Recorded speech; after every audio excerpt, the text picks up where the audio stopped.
The Year of the Black Pony by Walt Morey. Chapter 12. Lucifer made me one of the most important kids in school that fall. Of course, being in 8th grade helped, but mostly it was Lucifer. Everybody knew Sam Fletcher's 4th of July bucking horse that no one in the valley had been able to ride. And here I had him and was riding him to school every day.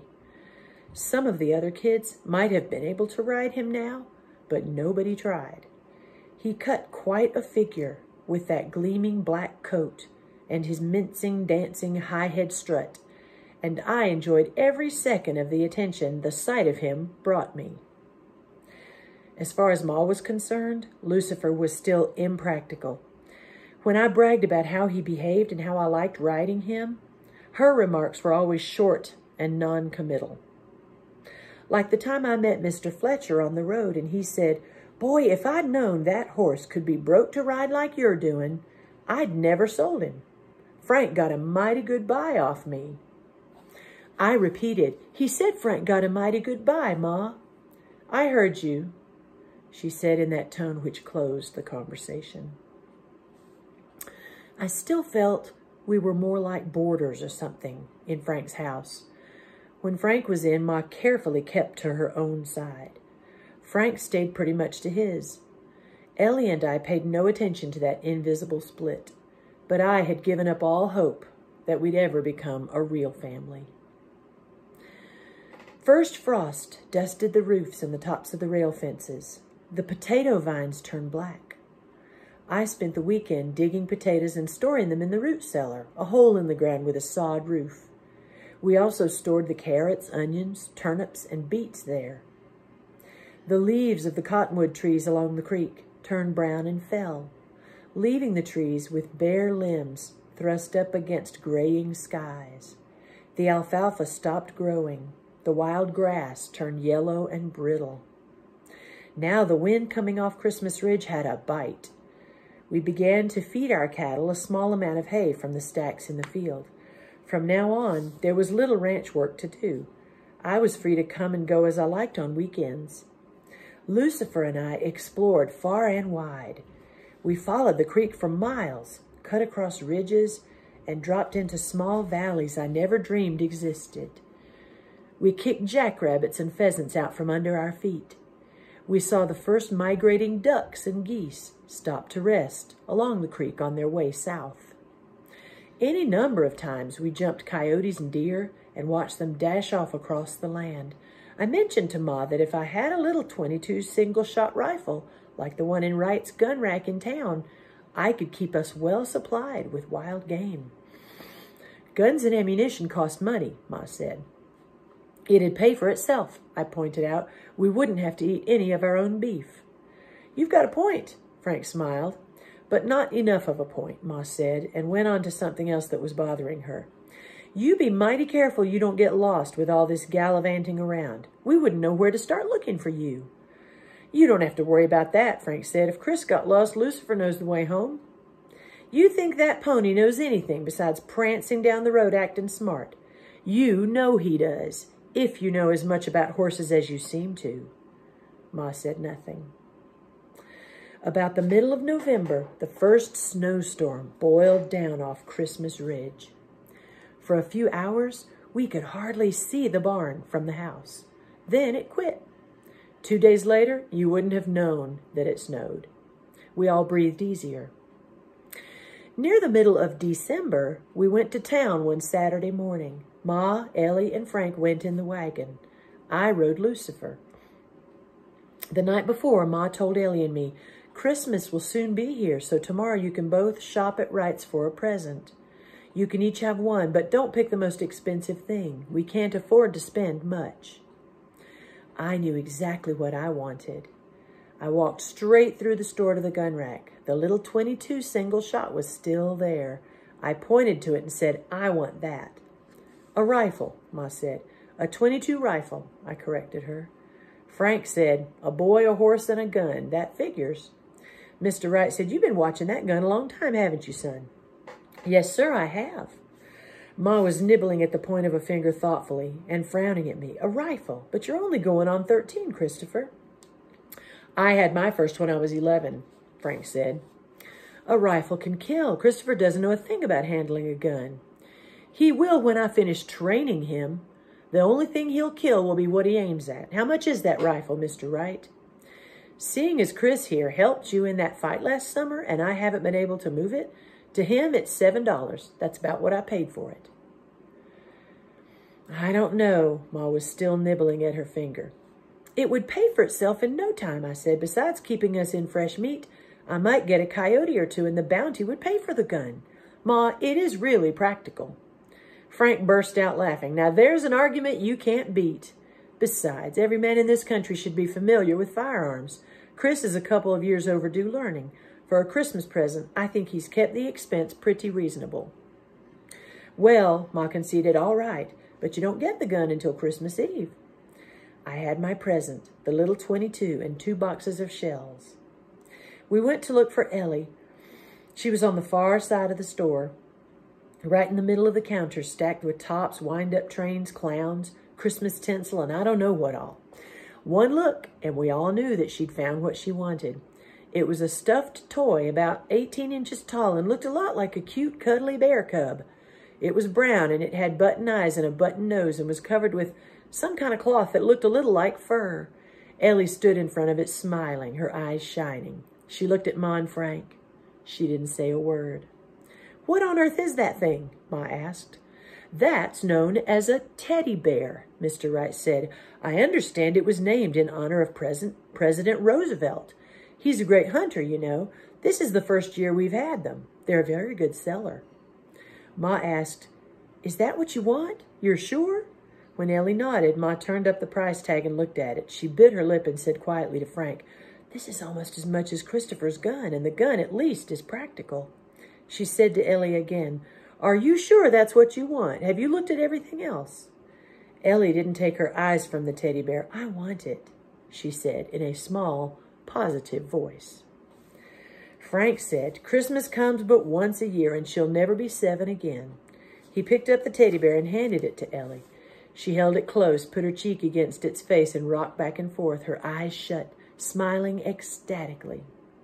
Mr. Wright said, oh, I'm sorry, that one's sold. Mrs. Myers bought it. She's coming back within the hour to pick it up.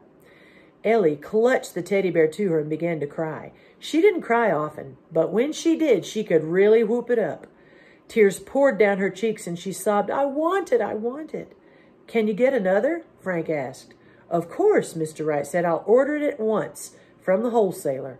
It'll take a week or so. Can it be here by Christmas? Ma asked. It can be here. Order us one, just like this, Frank said. There, you see, honey, Ma said, you're going to get your teddy bear. Not this one, but another one just like it. Yours will be here for Christmas, too. Now, let's give this one back to Mr. Wright. Ellie wiped her eyes and reluctantly gave the toy back. A few minutes later, we left town. Our Christmas shopping was over. I cut a small juniper, moved limbs from one side to the other to even it up, and it made a good Christmas tree. We decorated it with paper chains, popcorn strings, and popcorn balls that we made sitting around the table at night. My gun carefully wrapped and the 2 boxes of shells were put under the tree. Almost every day, Ellie asked Frank when he was going into town to get her teddy bear. Each time he explained patiently that it wasn't time yet. You're sure it'll come? I'm sure, baby. Don't worry. It'll be here in time. It was the 20th of December when Frank drove in to get the teddy bear. It hadn't come. Ellie threw a howling fit when he returned home. Frank literally finally quieted her, only after he'd explained several times that Mr. Wright assured him it would surely arrive with the next shipment, which was due 2 days before Christmas. Then Ellie came down with her first bout of winter sore throat. Ma thought her disappointment over the teddy bear and a downturn in the weather brought it on. She wouldn't let her go to school. For the next several days, Ma dosed her up with the usual remedies, but they didn't seem to help. The third night when I got home from school, even I could see Ellie was worse. She wasn't eating, or couldn't, and she didn't sleep. Like Lucifer, her mind was set in one track, that darn teddy bear. She kept asking in a plaintive little voice when Frank was going after it. It did no good to explain he was going tomorrow. 10 minutes later, she was asking again. Ma finally concluded that she had to be a little delirious. During the night, I heard Ma up with her, putting hot cloths around her neck, wiping her face and forehead with cold water, coaxing her to swallow something, trying to get her to sleep. Ellie was no better in the morning, and neither was the weather. Ma didn't look very good either, having been up most of the night. Ellie just lay in bed looking very small, her cheeks flushed and her eyes too bright. Tomorrow night would be Christmas Eve. It didn't look promising for a very merry one. We were sitting down to breakfast when Frank said to Ma, "Could Chris miss a day of school? There's a blizzard making sure, and I'd like to drive the cattle down into the timber along the creek for protection. It'll take 2 of us." "Of course." Ma sat down and pushed the hair tiredly from her face. "Can we get that teddy bear somehow today? She keeps asking for it." "You think it might help somehow?" Frank asked. "I don't know. I've tried everything else. It's the only thing she has on her mind. Maybe if she had it, she could at least get some sleep." "It won't come in until late this afternoon," Frank said. "If we don't have a raging blizzard and a foot of snow by then, I'll ride for it." I piled on all the winter clothes I had, and they were none too much. The wind swirling across the flat land off Christmas Ridge cut like a knife. The leaden sky held every promise of snow. The cattle were bunched up against the lee of a small hill trying to keep warm. We had trouble getting them started, and it took several hours to work them down into the lowland and timber bordering the creek. There it was almost calm, and compared to the open flat land, at least 10 degrees warmer. If the storm lasted any time, it would be easy to bring hay down to them here. The first driving snow shower hit us before we got home, and the air was so cold the snow didn't melt. It was past noon when we rode into the barn. The first thing we both asked Ma was, "How's Ellie?" Ma shook her head. "I see no change." "Soon as I have a bite, I'll go into town and get the teddy bear before the storm hits." I said, "Let me go. I'm about 70 pounds lighter. I can make it faster. It'll be easier on Lucifer." Frank looked at Ma. "All right," she said. I swallowed a cup of hot cocoa and a sandwich and ran out to get Lucifer. Even the short time I'd been in the house, it had gotten colder. It was spitting a little snow again. The wind had picked up. It wasn't too bad going into town because the wind was at my back. It was past middle of the afternoon when I got there. Snow was coming down steadily, driven by a cutting wind. The mail hadn't come in. It arrived every other day by wagon or buggy from the railhead about 5 miles away. I wandered around the store and waited. An hour passed. It was snowing much harder. I could barely see across the street, and the driving wind was building drifts against the building's fronts. The street was empty. Mr. Wright stepped outside every few minutes to look for the mail wagon. "Getting mighty cold," he said once, and added wood to the pot-bellied stove. I could feel the cold seeping through the walls. Mr. Wright and I stayed close to the vicinity of the stove. Lucifer stood humped, head down at the hitch rail. There was a solid sheet of snow across his back. I went out and brushed it all off and patted him. Mr. Wright came to the door and tossed me a blanket. I draped it over Lucifer's back.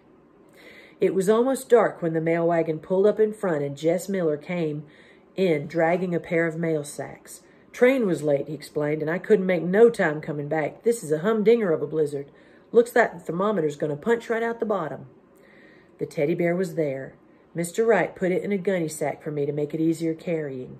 He said, "Are you sure you can make it home all right? You're welcome to stay here with Mrs. Wright and me till this blows over." "I'll be fine," I said. "If you find it too bad, come back," he called, and I went out the door. It was much worse than I thought it would be. I was facing right into it, and the wind blew the heat right out of my body. The driving snow was so thick I could see but a few feet, and the force of it stung my face and almost blinded me. For once, even Lucifer plodded along with his head down. The snow was already so deep, I was guessing where the road was. I tried to keep track of my progress by familiar spots, but I only recognized a few, like some big rock beside the road, a certain tree, a sharp turn. I knew when I passed the place where Pa and Frank had had their fight. There was the bank on the left and the drop-off on the right. Then I was out on the flat valley floor and the wind hit me full blast. I considered turning back and staying with the Wrights. Then I thought of Ellie and knew I had to go on. I hunched over Lucifer as much as I could to break the wind, held the sack with the teddy bear in one hand and the reins in the other. There was no use trying to see ahead in this blinding snow, so I looked down at Lucifer's bobbing neck. I patted him and mumbled, "You're doing fine, just fine," but I knew he didn't hear me. I wasn't even sure I was on the road anymore until I almost ran into the big juniper. We'd passed it a few feet when I remembered something Frank had once said and stopped. That day last summer when we'd climbed to the top of Christmas Ridge together, and he saw that the road makes a big, almost half circle getting to our place. He said, man on horseback could save about a mile if he left the road at that big juniper and cut across country. In this cold and the slow pace we were traveling, that mile looked awfully big. All I had to do was turn left off the road, travel straight ahead, and I'd get home sooner.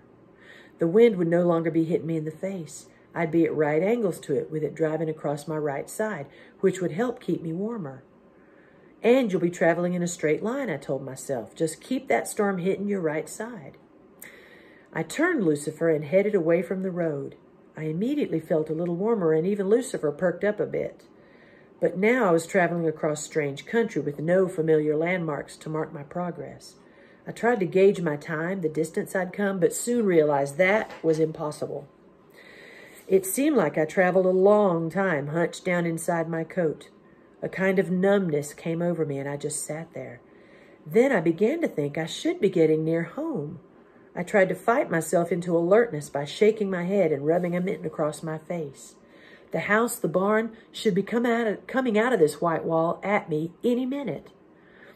At least I should hit a fence I could follow or something familiar.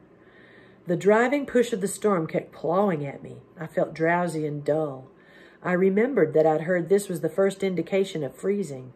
That frightened me into becoming more alert. I considered getting off and walking to restore circulation, but if I did, I wouldn't be able to get back on again. Sometime later, I became aware that something had changed. I stopped Lucifer and tried to reason it out. Then I knew. The wind was no longer hitting me on the right side. It was almost at my back. Had the wind shifted? Or were we heading in a wrong direction? Had I unconsciously turned Lucifer to get away from the wind? Or had he done it? Had whatever happened just taken place, or was it some minutes ago? I decided to retrace my tracks to see if I'd turned. Within a couple of 100 feet, the tracks were filled with blowing snow. I stopped and looked about, completely awake now. In the few feet I could see, there was nothing familiar, nothing to give me a clue as to which direction I'd been heading or was heading now. I put the storm on my right side again, then I sat there. I'd been traveling with the storm almost at my back for some time. So even if I was now headed in the right direction, I was so far off course, I could miss the house by as much as a half a mile or even a mile. That could be fatal. I was confused. In this freezing, savage storm, I was utterly lost. For a minute, I almost panicked and whipped Lucifer up to drive him straight into the storm and ride and ride. All I could think was that I was going to freeze to death. I remembered stories of people getting lost between the house and the barn and freezing to death. Then I got a hold of myself. The only way I'd get out of this alive was to keep my head. I had probably the best horse in the valley under me. Frank had said that if I got lost wandering around, Lucifer would bring me home. Cats and dogs and horses have that homing instinct. But if I let Lucifer have his head, could he find his way in this storm? And would he go to our place or back to his old home at Fletcher's? I decided it didn't matter, just so long as he got us somewhere that there was shelter. I tied the reins around his neck and then lay down flat along his body to get all the warmth I could, put my arms around his neck and said, "It's up to you, Lucifer. Let's go. Take us home, boy." Lucifer turned partially into the wind and started off as if he knew exactly where he was going. I lost track of all time. I began to wonder if I was beginning to freeze because I didn't seem quite so cold, or was the heat from the pony's body getting through to me? I was conscious of the constant rhythm of his walking, the cut of the wind, and the endless driving snow. Sometimes I lifted my head to try to spot something familiar. I recognized nothing. I passed brush clumps almost buried by drifting snow, crossed several shallow gullies, and once skirted a low hill. They were all strange. Finally, I put my head down, shut my eyes, and gave myself completely into Lucifer's keeping. He plodded straight ahead, never faltering. How long we traveled that way, I don't know. I began to wonder, vaguely, if he too were wandering in a circle, lost. Then I was aware that he'd stopped. I raised my head, and we were right in front of the barn. I slid off and fell in the snow. I was trying to get to my feet when powerful hands lifted me, and there was Frank. He carried me up to the house, set me down in his chair, and said to Ma, "Get these clothes off him. He's half frozen. I'll be right back."